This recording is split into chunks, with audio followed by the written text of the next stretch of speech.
कौन थी विभीषण की बेटी जिसने पहले ही कर दी थी रावण के सर्वनाश की भविष्यवाणी।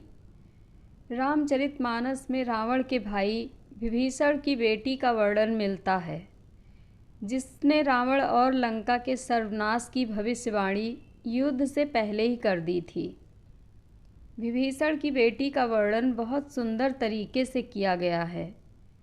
विभीषण की बेटी को तेजस्विनी, तपस्विनी और राक्षस कुल में जन्म लेने के बाद भी सात्विक आचारों विचारों वाली बताया गया है।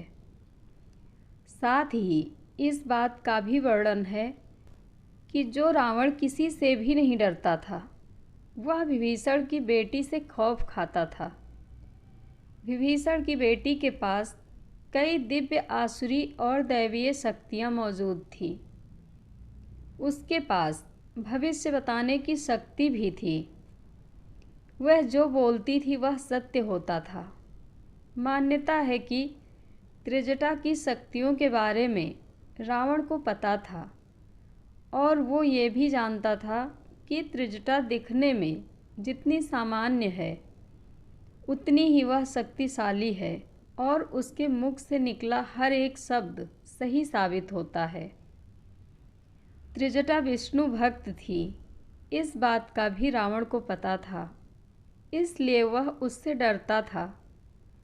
सीता हरण के बाद मंदोदरी और विभीषण ने कई बार रावण को समझाने का प्रयास किया कि वे सीता को प्रभु राम को लौटा दें और क्षमा मांग लें, लेकिन रावण ने एक नहीं सुनी।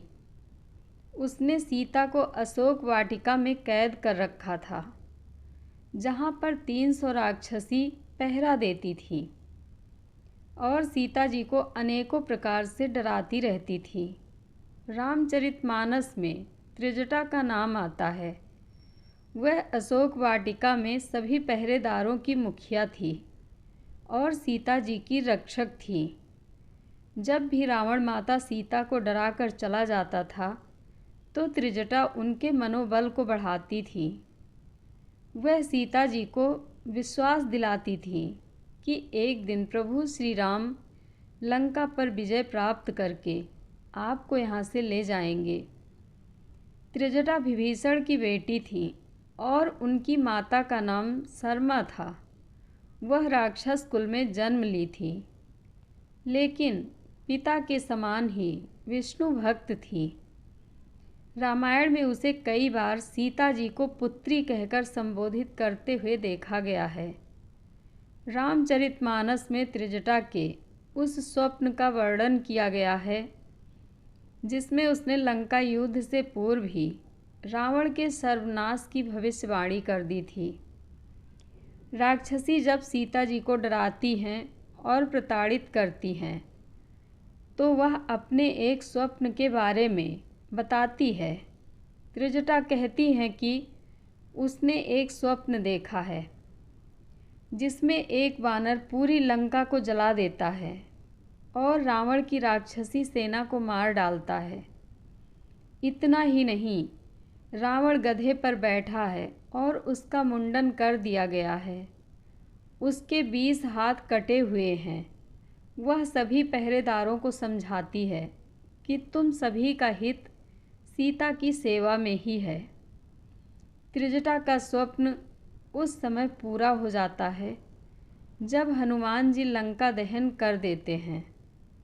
त्रिजटा अपने सपने के बारे में सभी राक्षसियों को बताती है।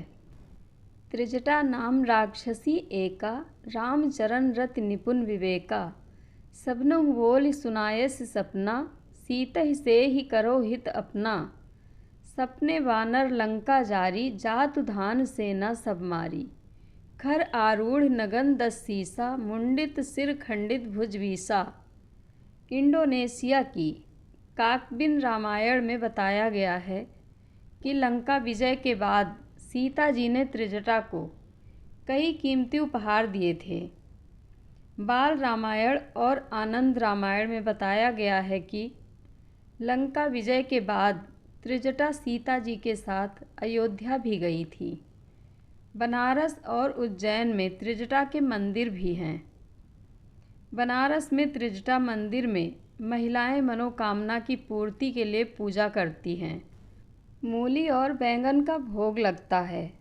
कहा जाता है कि सीता जी ने त्रिजटा को वाराणसी में रहने को कहा था ताकि उसे मोक्ष मिल जाए। जय श्री राम। कथा अच्छी लगे तो कमेंट बॉक्स में अपनी राय ज़रूर दें।